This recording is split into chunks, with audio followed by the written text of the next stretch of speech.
much. So, as Zsuzsa said, the title is a bigger one, Glocalization in Religion, but I will focus on, of course, to present this problematic notion on a case study, which is from classical antiquity. In this case, the Danubian provinces during the Principate. I will discuss all of these notions in my paper. So as in most of the papers, lectures in religious studies, I want to begin with terminological clarifications. This is what I learned from bigger scholars from Erfurt, and not only, because many of our notions we are using in religious studies need a clarification, a definition, or to use it in a more appropriate way. So what is glocalization? Well, the story of this notion, and it has a very impressive story, a very remarkable career in the last 50 years, and especially in the last 20 years, begins actually with globalization. So we cannot speak about glocalization without its counterpart, globalization. As globalization, of course, first, it was a phenomenon, it was a historical phenomenon, and then later became a notion. The world, of course, in the end of the 19th century and the early 20th century became known as, of course, due to the modern imperialism and modern colonialization, the earth was discovered, the territory of the earth was discovered. In the early 20th century, we know that there were no surface on the earth, even the North and the South Pole was discovered. So humanity was interconnected in an unprecedented way in human history. And of course, this interconnectivity, territorial, economic, cultural interconnectivity, had a huge impact also on religious communication and generally on religious studies too. So what we call as globalization, of course, begins, is inseparable from this imperialism and modern colonialism. And the notion itself, globalization, appears only in the 1950s, 30s and 50s, but more intensively, especially in the 1990s. In the 1950s, the globalization is rarely used. It mostly refers to global education, global science, the globalization of scientific knowledge production, for example, and globalization in journalism. Of course, the impact of global journalism, especially after the television appeared and live streaming as a phenomenon. Of course, in radio and television, live streaming had a global impact. So globalization as a notion is slowly growing. And in the 1990s, especially after this, the dualism, the political dualism of the American and the Soviet bloc collapsed, globalization was used very intensively in the 1990s as the hegemony, the cultural hegemony, the cultural presence of one culture, or the monopole situation, the monopolization of different aspects of our life. Of course, when globalization appeared in humanities and social sciences, there were critics of this notion. And this is where glocalization comes into the picture, because of course globalization, which means the overall impact and omnipresence of some phenomenon, cultural, religious, political, military, it was contested, was questioned by many scholars, or they tried to create a notion which somehow analyze this phenomenon in a more detailed way. Globalization seems to be too general, too homogenic notion for many scholars, and therefore they invented better notions, better terminological tools to analyze a situation. One of these notions were globalization, which comes from growing. So this globalization is, it means from growing from something, especially the economic and political impact of a state or supranational associations, for example, the European market, the European Union later, of course, the United Nations, and many other supranational associations and alliances. They had this growing power, but it also comes from an economic point of view. From the economic studies, they invented this notion. They used very often this notion in the 1960s for economic monopolization, especially in the age of big corporations, for example.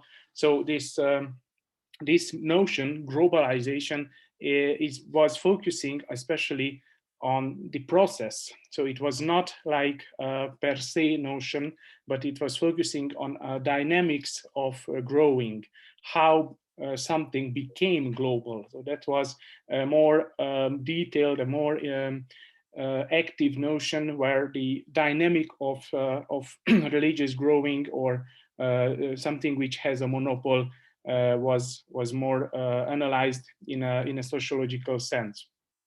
Glocalization, our notion, appears again in contrast with globalization.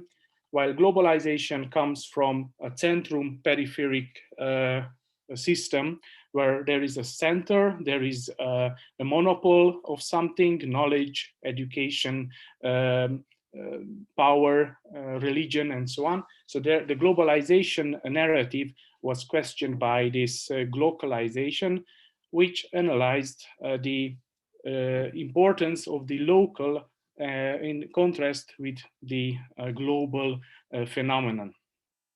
Of course, all the earliest literature, especially in the 1990s, focusing on glocalization, had a very vague definition. It was an empty signifier, which just tried to use this notion as an empty signifier in contrast with globalization. But as we will see, all the definitions of glocalization are actually extremely vague, empty definitions without a real methodological sense or a useful definition which we can use as methodological tool. For example, Robertson in the 90s, he has many articles. He's one of the earliest scholars using glocalization, especially from economic and political studies. He argues that glocalization is focusing, or it's a twofold process involving the universalization of part of the particular and the particularization of the universal. So his study was based on this paradox of local global nexus. So how local phenomena, how some local aspects are related, interconnected with the global.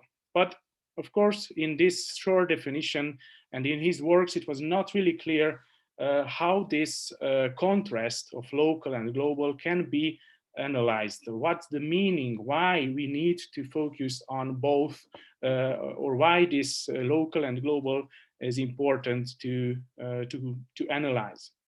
The similar issue and similar dichotomy appears in most of the definitions.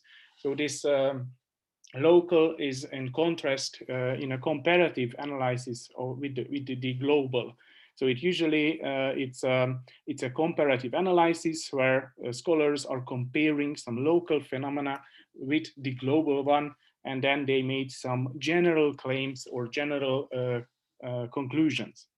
And this dichotomic comparative approach between local and global now is questioned, and this helps us to clarify and to use this glocalization as a real methodological tool, transforming this word, this extremely popular buzzword, into a real methodological tool. So this is a really new phenomenon which tries to really critically approach this notion to transform glocalization into something useful for religious studies and not only.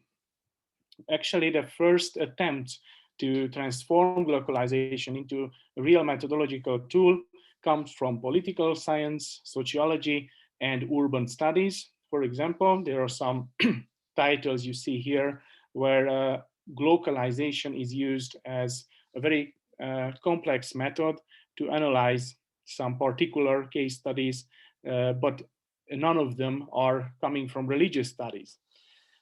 Fortunately, this guy, Viktor Rodumetov, who contributed with this book on glocalization, A Critical Introduction, he observed that this notion can be useful for religious studies too.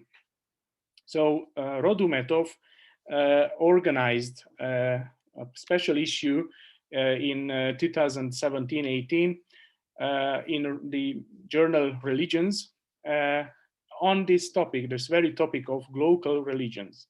And actually that was somehow the beginning of the use of this notion, glocalization, in religious studies.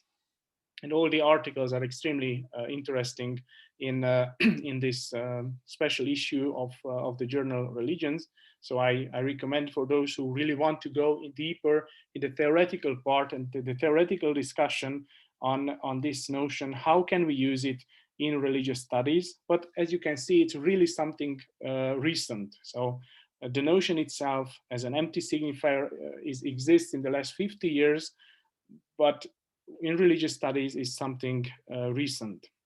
There were some previous attempts, like this article of Martikainen, who analyzed the so-called glocal New Age, so New Age movements, new religious movements in contemporary neo-pagan movements, for example, which obviously they are interconnected now. They have a global network. They know each other from every part of the world, but in every case, their interpretation, their history is extremely particular. It's very local. And this dual aspect of these new religious movements makes them a global religious phenomenon. So Martikainen's article, which is a bit older than this attempt of Rudometov, these were the very first attempts to use this notion as a methodological tool in religious studies.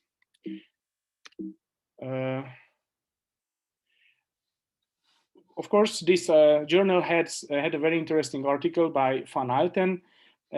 His contribution is also very important, especially for my own case study, which is focusing on ancient Roman case studies. So how we can understand Roman religious communication through this notion of glocalization. What I observed in these articles by Rodumetov and others who published in this special issue is that they really try to go beyond the previous definitions from the 1990s. You saw in the previous slides. So these early definitions, they really try to go beyond this contrastual comparative approach between local and global. But I didn't find any satisfactory or complex definition or methodological use in their works. So I now try to present a better or a more complex way of this notion. How can we use it as a real methodological tool? So after my approach or my opinion, glocalization will be useful only if we take in account some facets of glocalization, some essential aspects, which helps us to understand the complexity of this word. And only after we use these notions, then we can, of course, use glocalization as a real method. For example, in every case when a global issue, a global phenomena is transformed and used locally by individuals or by small communities, the process of this, when the global became something local, we call it since the 1980s by Michel de Sarteux as appropriation. So appropriating a global phenomenon to something local, it will transform, it will familiarize, and will be part of the everyday life. So this is a process, a cultural process, which can be individual and also collective. So appropriation as the phenomenon of this going from global to local is a much more appropriate word to use, and as an aspect of glocalization. Mobility also plays an important role in glocalization, because there is no glocalization without mobility. Um, for example, it can be, of course, individual and collective mobility. It can be human mobility, but also mobility of objects, the material mobility. The mobility can be, of course, temporary, short-term and long-term, both in chronological and geographical aspects, long distance and short distance mobilities. That mobility as such, both human and material, plays a very important role in to understand the glocalization, how global arrives in a local situations. Without mobility, in isolated societies, for example, we cannot speak about glocalization of religion. Obviously, in the 21st century, there are very few societies which are isolated, completely isolated societies. So basically, glocalization is present now everywhere, perhaps in very, very few tribes or case studies in Brazil or Southeast Asia, but I'm not sure if, about this. Ethnographic studies probably would question this claim. So totally isolated societies would never existed actually. Even in antiquity, it was really hard and exceptional to find isolated societies, because mobility is a human endeavor, is a human need, and is a human phenomenon. We find it in every historical time. We will see also in Roman times, mobility has fantastic dimensions. So mobility is one of the essential elements of glocalization, through which we can use it as a real methodology. Another aspect is accessibility. It's going together, of course, with the mobility, the accessibility of the information, the knowledge production, the accessibility of material goods, institutions. These are all important aspects of glocalization, because otherwise we go again, we can use this isolated society model, which of course accessibility have many levels too. Connectivity, again, is an important aspect. The intensity or the density of religious knowledge, religious materiality, or even the density of the population, the demographic density, economic density, plays an important role in glocalization. We will see that in urban contexts, where the density of the population and the density of religious spaces, for example, are much higher, we will have a higher level of glocalization too. So density, both religious and demographic, plays an important role in the process of glocalization. And finally, the spatial aspects also have an important thing to say in this process of glocalization as a methodological tool in religious studies. So I think that through these details, we can analyze glocalization in a much more complex way than the previous studies did. And this is what I'm trying to do in my recent project hosted by the University of Szeged and the Department of Religious Studies.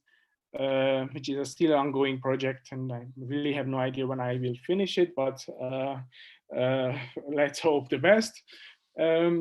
So in this project, I'm trying to understand how Roman religious communication is is it a glocalized or religious phenomena in the Danubian provinces? So let's see the case study. How can we use this previous methodological scheme into something real, or it's a case study from antiquity? So the Roman Empire, for those who are not familiar with the Roman Empire, very short introduction. You can see here it's a huge territory. It's a large geographical area which covers basically one of the largest administrative and cultural units ever existed in the history of Europe and the Mediterranean, from Britannia to Syria, from Egypt to the Celtic world.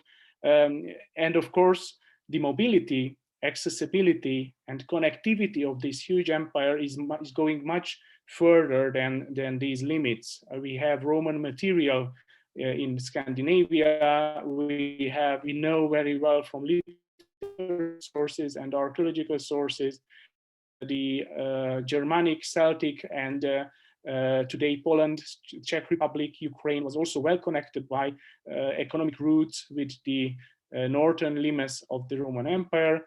We have Roman inscriptions in the Sahara, in the very middle Africa. We have Roman material in Arabia, but also literary sources mentions some Central Asian connections with the Roman Empire. So it indeed a Euro-Asian connectivity of this empire created a global aspect in many sense, global mobility of objects, global mobility of human agency, and of course, global mobility of many religious ideas, religious knowledge, religious visual and textual sources. So how this global aspect of this massive Roman Empire influence, or how can we interpret the global aspects of the Roman religion in some particular case studies? What we are dealing is a part of the Roman Empire. We call it the Danubian provinces. It's a modern notion from the 18th century, of course, but it covers a part of the Roman Empire which has a very particular definition in the history of the economy of the Roman Empire. It was a special tax unit of the Roman Empire, the Publicum Portori Illyricum. So it was a well-defined area, even by the Romans, so not only by modern scholars. It covers 7 Roman provinces, from modern Bavaria, Germany, South Germany, and the Alpine region, till the coasts of the Black Sea and today modern Romania and Bulgaria. So it's and of course it has the connecting element as the cohesive power, the Danube, which was one of the longest natural border of the Roman Empire. As you can see, the position of this cluster, this macro region of the Roman Empire, it connects the so-called Barbaricum, the barbarian world, with the Roman world. It connects the Celtic world, the Western provinces, with the Hellenistic world.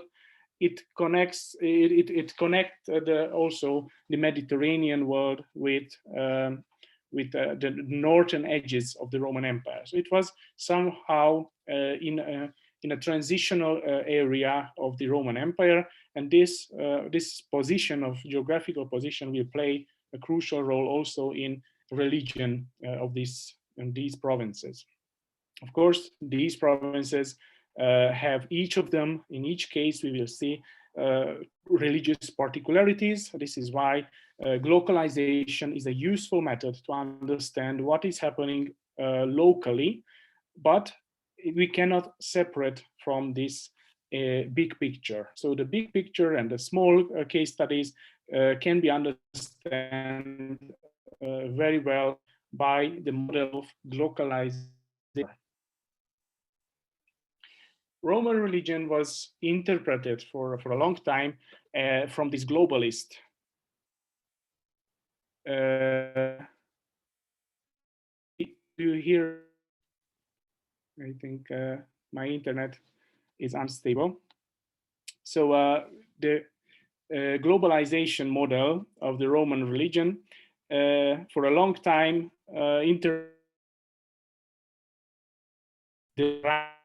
so like the religion, the empire, something which was very centralized, which has a central model which coming from Rome, the capital, and like in a pyramid, everything will go down in every province, like a copy paste miniature Romes in every Roman city is a miniature Rome.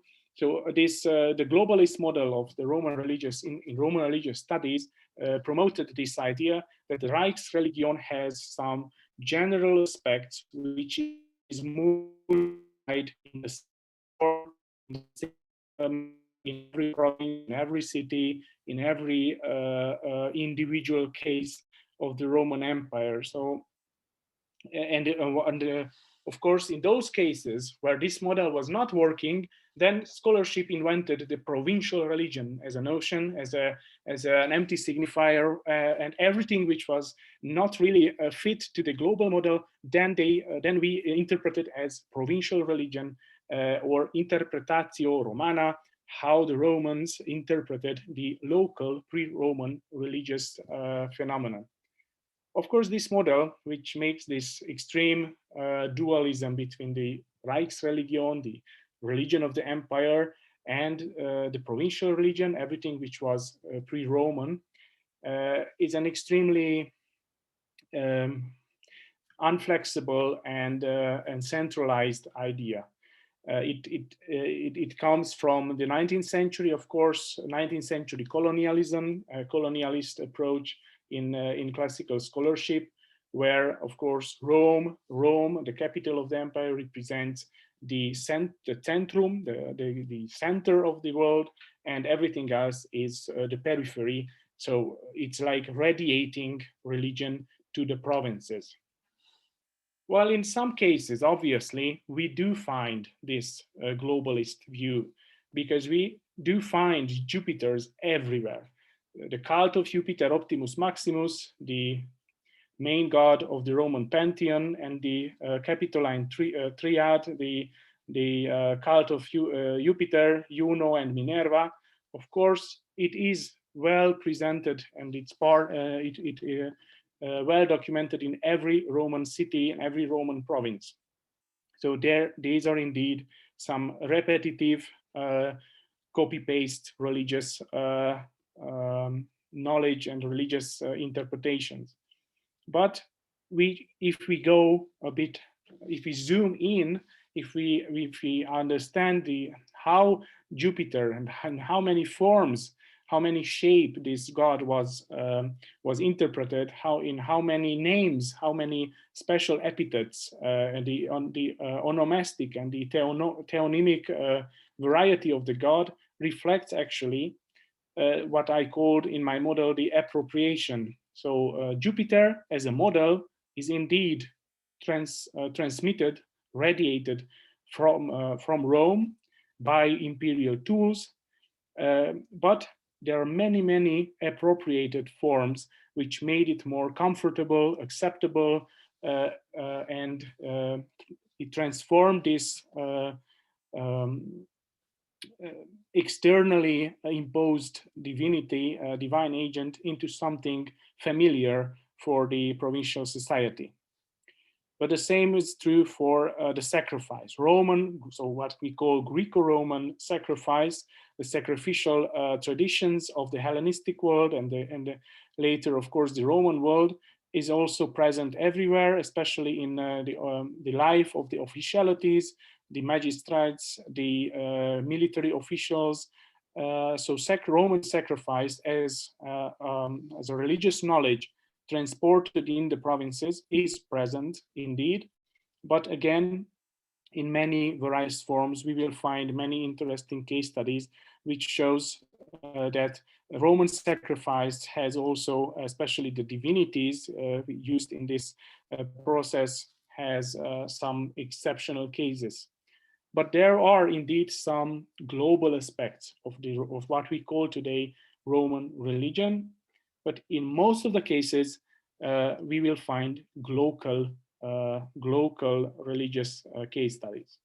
For example, in the right, you can see a classical representation of Jupiter Dolihanus, where Dolihanus was originally an Anatolian god, one of what we call it today as a Baal von Doliche, a pre-Roman Anatolian thunder god or celestial god of the skies.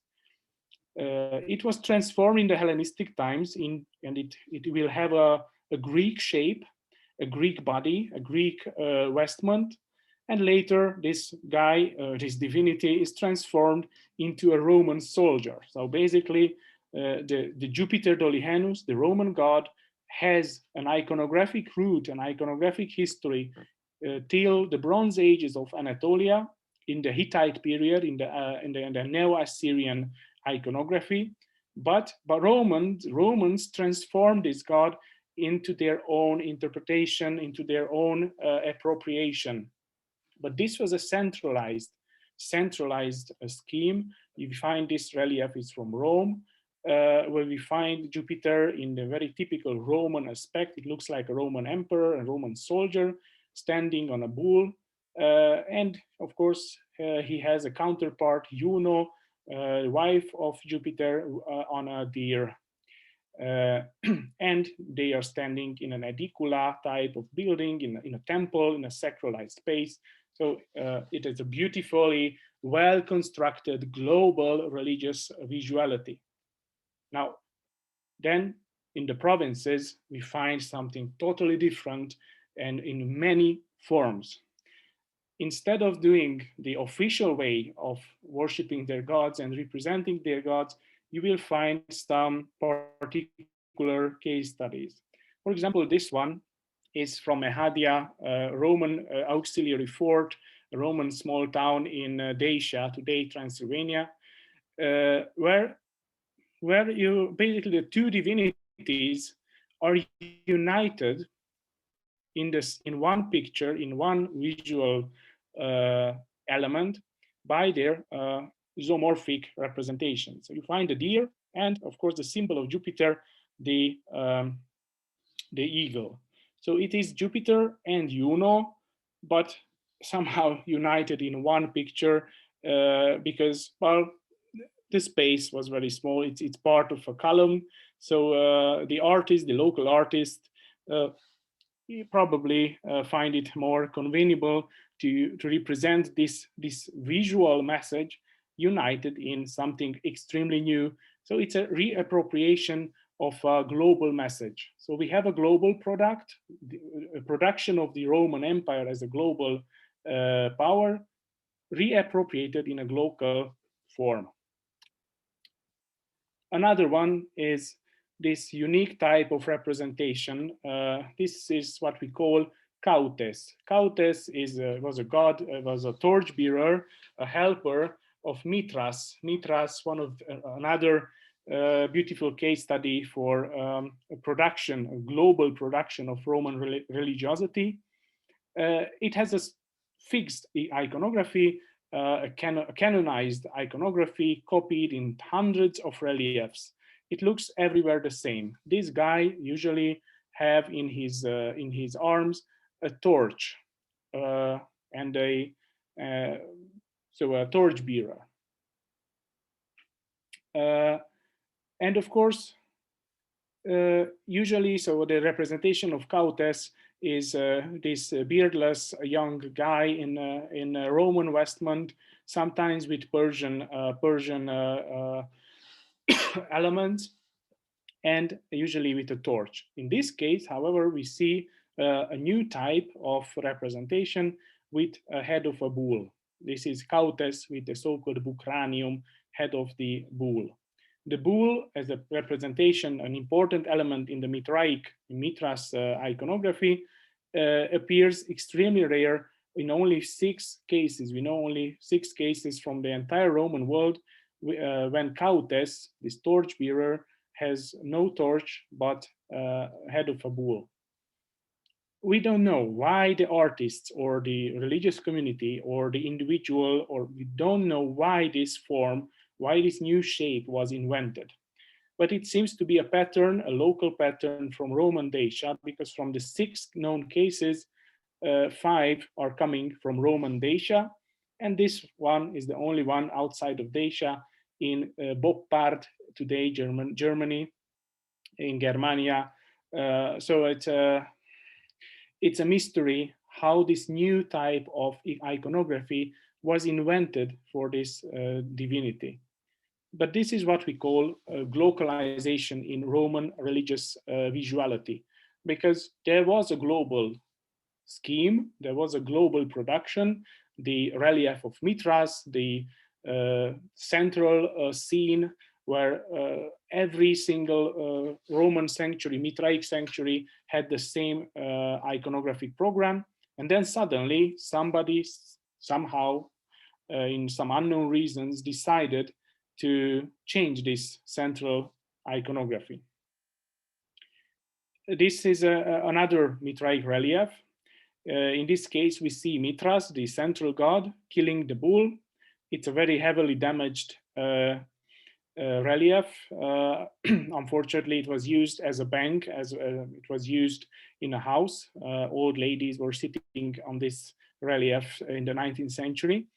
But unfortunately, they destroyed the torchbearer. You can see here, Cautes is indeed with the canonic representation having a torch in his hand, so not a bull. What is unusual here is the sun. In many of the reliefs and representations from Roman Dacia, the head of the sun god, Sol, have these rays, the sun rays, the sunbeams. One of them is larger, and it's showing or lightning towards Mithras. So one of the sunbeams, the radius, this crown of sunbeams are beautifully represented. This is an unusual iconographic element. We find it in 2 provinces only, in Dacia again, and in Italy. And all the examples, so this is the same relief, but in details, you see one of the sunbeams are much larger and it's going, showing toward Mithras. And this we find only in Italy, in beautiful Mithraic frescoes, and in Dacia in reliefs. So it is obvious that mobility, religious mobility, and the mobility of religious ideas were extremely flexible. They were traveling. These religious ideas were traveling, and the Roman Empire, as a global empire, helped this idea. It was a useful tool for religious ideas to be more mobile, to be very omnipresent. So the global aspect of the Roman Empire was very useful for the creation of these glocal case studies.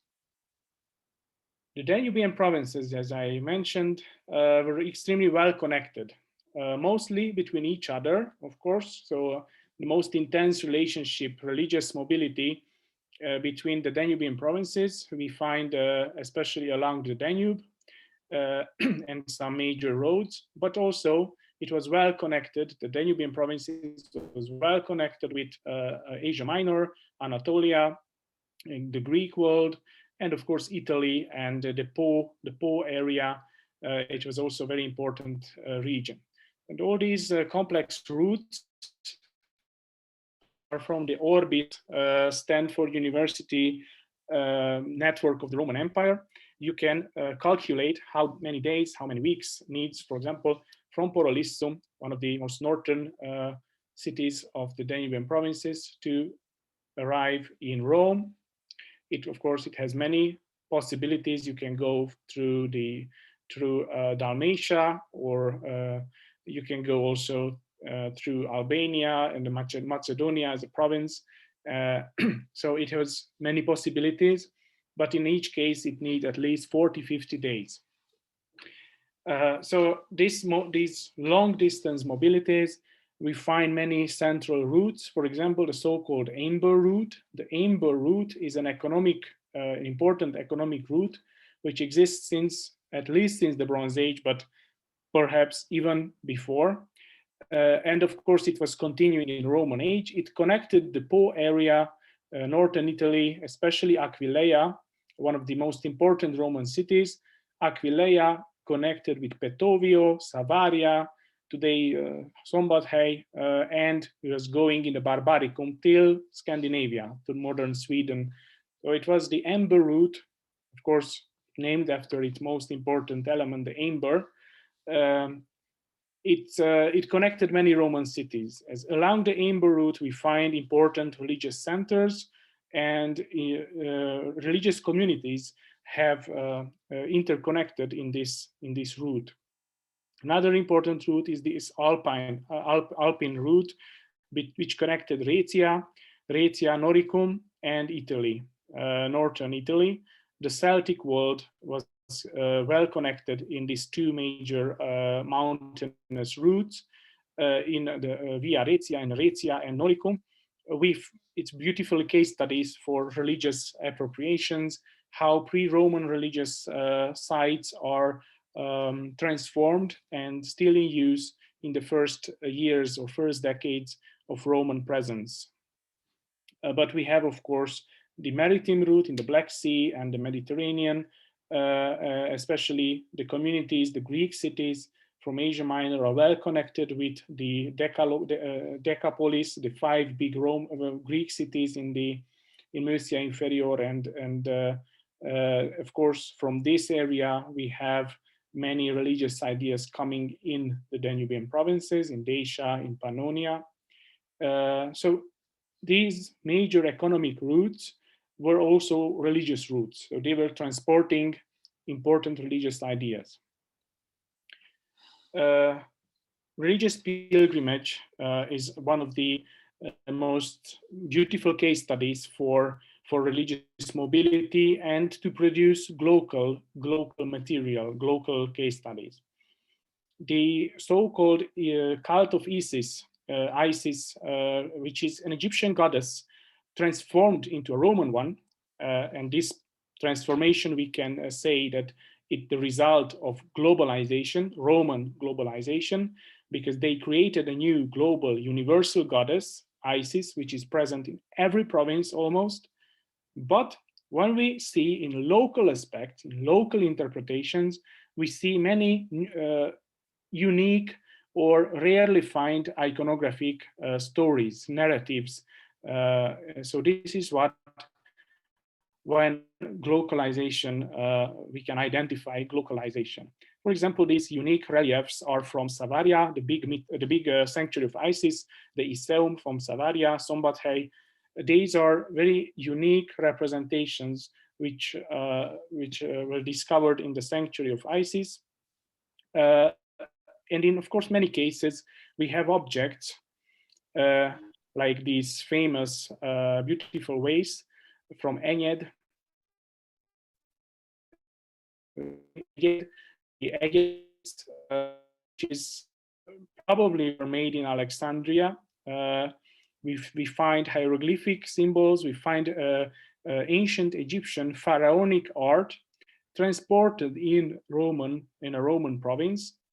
So it was just imitating what we call it Egyptianized material. We have also pseudo-hieroglyphic objects which imitates the hieroglyphic art. They have absolutely no sense anymore. These were some case studies where religious glocalization, we can attest religious glocalization when some global phenomena is reinterpreted in major religious pilgrimage sites, which were, of course, not only local religious centers, but regional religious centers along the Amber route or other important routes in the Danubian provinces. You saw these major nexus or centers, hubs, religious hubs. This particular god, for example, we call it Glucon, the cult of Glucon, is also an extremely interesting case study because it was invented. It was invented by a false prophet, what the Romans called him, Alexander from Abonoteikos. It's a Greek city in Anatolia. Abonoteikos, so this guy, Alexander, founded a new cult, a new religious movement in antiquity, and in a very uncertain times. It was, of course, the great pandemic of Galenos, what we call the Antonine Plague. It was the period when the Marcomannic Wars were happening. So the Roman Empire had multiple crises. It was a time, an age of crisis. And this Alexander realized that people need desperately some new religious messages. And he invented this god. He invented a new ideology. He invented a new god. And it was very popular. We find it in Tomis. This beautiful statue is from today Constanța in Romania. It's one of the most spectacular statues, representations of this god. But there are some coins and some smaller, really miniature bronze representations of this divinity. But it's a case study which shows that new religious movements appears in Roman times. It is distributed by the global macro spaces of the Roman Empire, especially the economic networks, economic routes, and then locally, it of course produce different iconographic forms or particularities, but the success of these new religious ideas are very limited. This cult, for example, existed only during the time of the founder. So when the founder, Alexander, died, this cult was also slowly disappearing. And in this space model of sacralization, I presented here, or I suggest here that all the cities and settlements of the Roman Empire, the major urban centers, are well connected with each other. We have many archaeological and many case studies when we know that Dolyhanian groups, for example, the cult of Jupiter Dolyhanus you saw before, are well connected with each other inside the province, but also outside the province. They have extra-provincial networks. There are extra-provincial mobilities. So if you want, very simply, everything is connected in the Roman Empire, but this connectivity is not only about the globalization of the Roman Empire. Locally, when we go and when we zoom in, when we see all these particular case studies, we can observe the production of glocalization and glocal religion. And all these cities you see here made by Hanson is just a part of what we call it urbanization of the Roman Empire.